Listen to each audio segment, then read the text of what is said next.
So our next step is to season our pico de gallo. And you can add several different kinds of seasonings to your pico.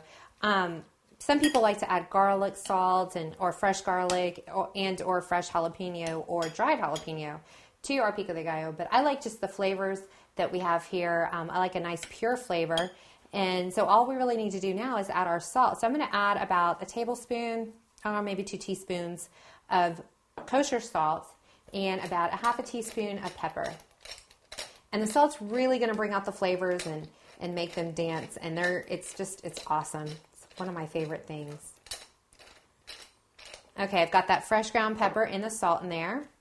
And from here, all I'm going to do is mix it on up. And for pico, it's really, really great if you have the time to let it sit for about 10 minutes in the refrigerator before you eat it, because it allows all the flavors to mix very well together.